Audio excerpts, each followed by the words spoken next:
Martin, thanks very much for coming up to see Elva, the newest in markerless 3D. It's my pleasure. I'm inquisitive. I'm optimistic. I'm excited. Our history goes back a long way, and we'll talk about some of that later. But we know the 3D space really well, and I wouldn't have introduced this to you if I didn't think that it was accurate, usable, and ready for the market. And I want you to try some things here and give me some feedback from a coach then. What do you think are the good things? And if you see something that we could improve, I'd love to hear that as well. So let's just hit a few shots. Well, before we do that, Rob, let me say this to the camera. I wouldn't be here if it was anyone other than Rob Neal. I think Rob Neal is absolutely the best biomechanist in golf in the world. He understands the science, he certainly does. He understands how to coach. And this is shocking, everybody. He plays golf. Most biomechanists don't play golf. So he has an unbelievable understanding both from the science and the physical. And so I'm excited to let you have a look at this motion I've arrived with today. All right, let's go to it. So the nice thing, Martin, no suiting up, no markers. No markers, no wires, no cables. It's astonishing. I feel almost naked. And so the way the system's designed, Martin, is that while the ball is in the air or simulated air, it gives us enough time then to display the video, so grab the videos from the cameras, and these are running at 255 frames in 4K, so really high resolution images. So the way we've facilitated this so that it's quick for the user is that we do very quick estimates, calculations for the positions through the swing, the typical critical positions, such as P1 and P2, top of the backswing and so forth, right? Do you see the red and green numbers? What do you think that might be, Mr. Hall? Well, probably red means danger, danger. I'm out of where I should be, running outside the lines.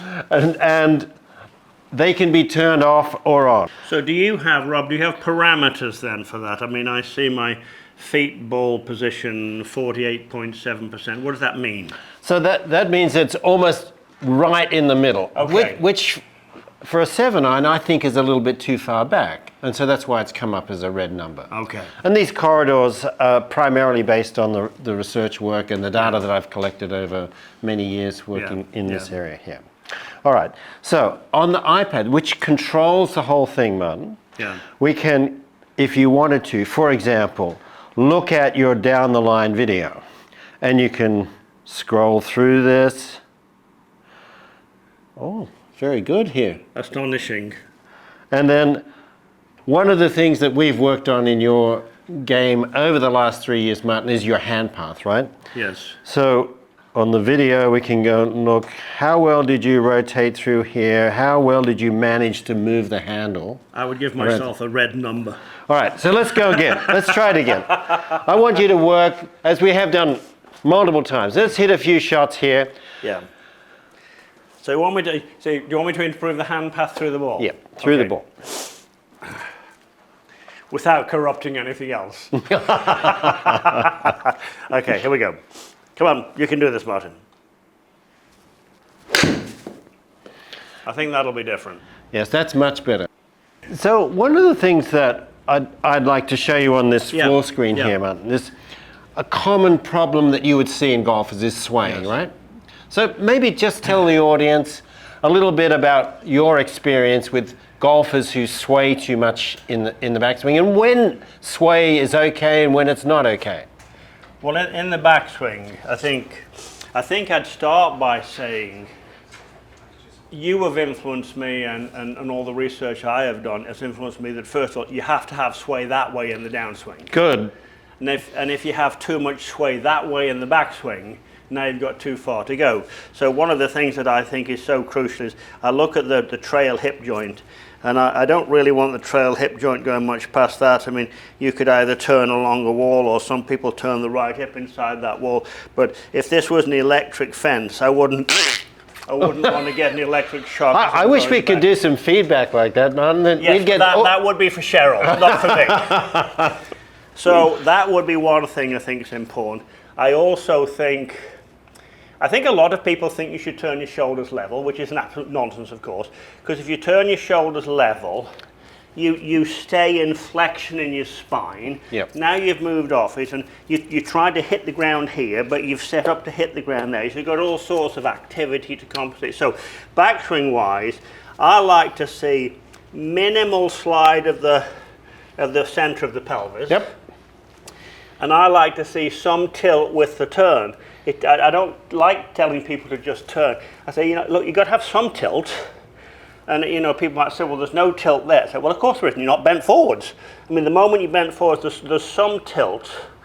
And I think when people can have some tilt, or, I'm sure Elva would say some side bend because of that, then you have a much better chance then to get the precious pelvis slide going forwards on the way down. Yeah, so we want zero slide going back or sway going back, and then some going in towards the target. And we don't really want a very centered swing throughout the whole swing. We want some movement towards the ball. But you have to, that gap that's there, you don't want to create too much gap here, but you need to close that gap coming down, whatever's your way to find to do it. Yeah, and so let's have a look at that last swing there on your pelvis sway. So the orange colored line, and I know you don't see colors particularly well on the screen, so the top line there, Martin, is your pelvis sway, and it's hugging zero all the way through to the top of the backswing. Great. Hang on. Now, what I like here, Martin, is that everything then moves towards the target on the downswing. So you're getting not just pressure left, but you're getting your weight over there as well. And that's what the upward climb of those two lines on the right means, that through to P7, you've moved about, what is it exactly? Well, I could actually just go here and go through to P7, and you'll see that the pelvis sway is about 3.5 centimeters, which seems a little bit low for you. Yeah, I don't think it's enough, is it? Yeah, but not too I bad. think the things that I've learned, there'll be all sorts of people watching this, and there'll be people who haven't played a lot of golf who are just interested in it. There'll be good amateurs who are watching. There'll be college coaches. There'll be professional coaches. What I have learned is this, which I think is massively important. For years, where people were told, you mustn't slide. Whatever you do, don't slide. Well, I guess you could slide too much, maybe. I don't see it very often. Rare. Juniors. But here's what I know. Some slide makes it much easier to get the club coming down in the right sort of corridor here. If you've got no slide, or worse yet, you've got early rotation of the pelvis. Yeah, look where the club goes there, man. That's going to throw the club out there, and you can practice swinging into out from now until forever. If your hips are doing something like this, you can't swing into out. There's a slide, there's a bit of a side bend, there's a rotation. And I think the reason that I've been drawn to 3D and all the expertise you've helped me understand is video is helpful, it's very helpful, but you still really need to understand what the joints are doing. And we talk about the hips, but really it's the center of the pelvis, and we talk about the shoulders, but really it's the center of the thorax. And people might say, that's all very technical. It's like, well, it's a pretty technical game, actually. I think when someone gets better at golf, they become significantly more aware of how the body parts have to move to have the club move through the right place in space and time up the squaring of the club face, which there certainly is, and what happens after impact. So, we talked a little bit about the hand path, one of my forever issues that I tried to swing so much into out for so long to draw the ball. And my hand path, I mean, you can do it, but my hand path, I corrupted all of it. So for me to look at it from overhead like you can with the video and see that the hand path is moving from in, now it starts to move back towards my lead hip a little bit, and it keeps working around the lead hip. It's probably pointing at the lead hip there, and it goes back and in and up and around. I don't think I would have ever understood that without you explaining it to me. Let's hit a couple more. Okay. So that we've got some good video footage, and we'll see if you're able to maintain this. I'd really like you to focus on that hand path, and we can just check it on the video each time. Right. Good hand path after impact. Yep. Prepare to be astonished. Nice turn and some of that blinding rotational speed, Martin. Oh Hall. God, here we go. Let's have a look at that top right box and see if my hand path goes left after. Oh, well, back on the plane I see it as. That's really all it is, yes. The hands are working on their plane. It's not the same as the club head, but they've got to stay on plane there. It's better. Better there, yep. Yeah. You could be further left with the hand path for sure. But I've heard you say that before. And look at all these green numbers here. Well done, sir. Martin, I know that this has just been a really brief introduction, but I'd like to get your first impressions of Elva. Well, my first impressions are undoubtedly it is spectacular, and I'm not someone who throws compliments out easily to technology. In fact, usually I'm just the opposite. I'm trying to find something wrong with it, but I failed today.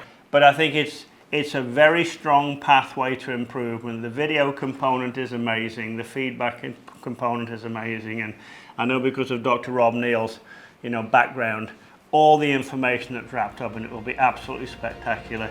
The ease of use is tremendous. You just walk in, you swing, you hit it, you have a look. Never seen that before. I'm sure it will be an absolute astonishing success.